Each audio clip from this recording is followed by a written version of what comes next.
It all started with the chocolates. Who am I kidding?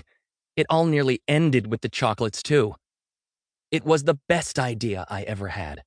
It was the worst idea I ever had. It was an idea that could save them.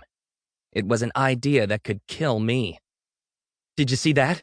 I just riffed on Dickens there. Not as good, I know, but bear with me. The day was cold and brisk.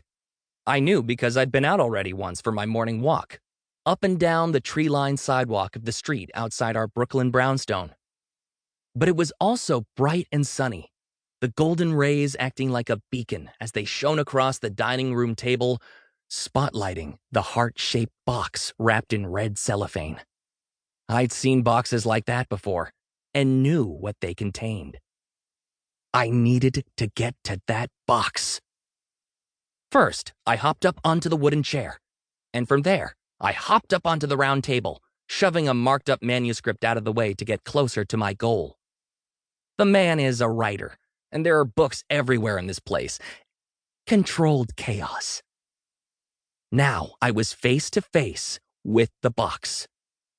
If I had to guess, I'd say it weighed a pound.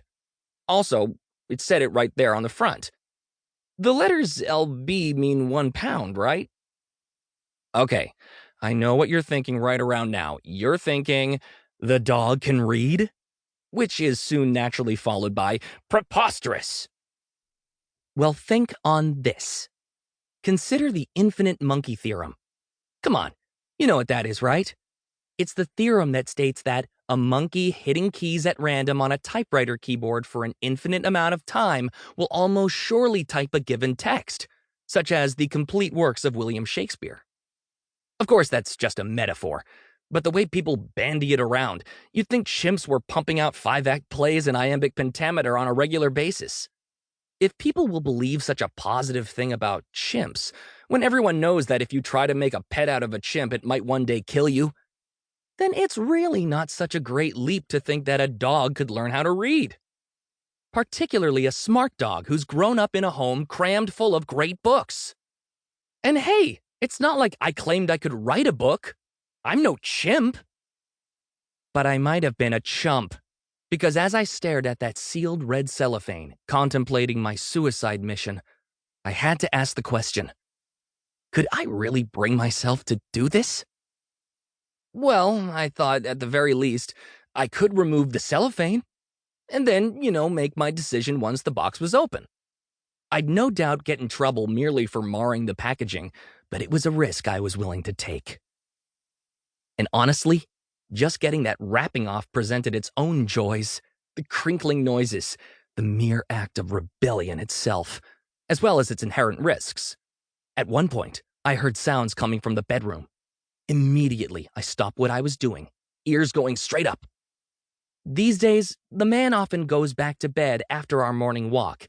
He suffers from a mild, sometimes more than mild, depression, which is why I'd timed this the way I had.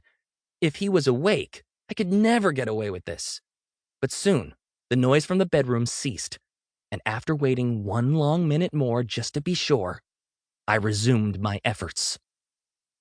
Not so easy, given I'd just had my nails clipped the night before.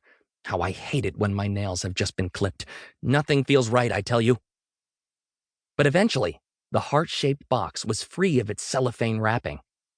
The box itself was also red, and now I eyed it warily. Again, the question arose in me. Could I really bring myself to do this? Well, I thought, at least I could take the lid off. Then I'd worry about it. The lid wasn't nearly as challenging as the cellophane had been. Just a firm nudge of my snout and I'd pop that baby right off.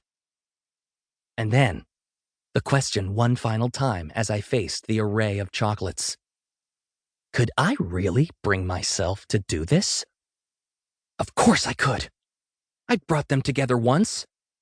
I would bring them together again, no matter what it took, even if it killed me. Doing something that could bring about your own death when you don't really want to die, it's not the easiest thing to do. But then I thought, it's all about the happy ending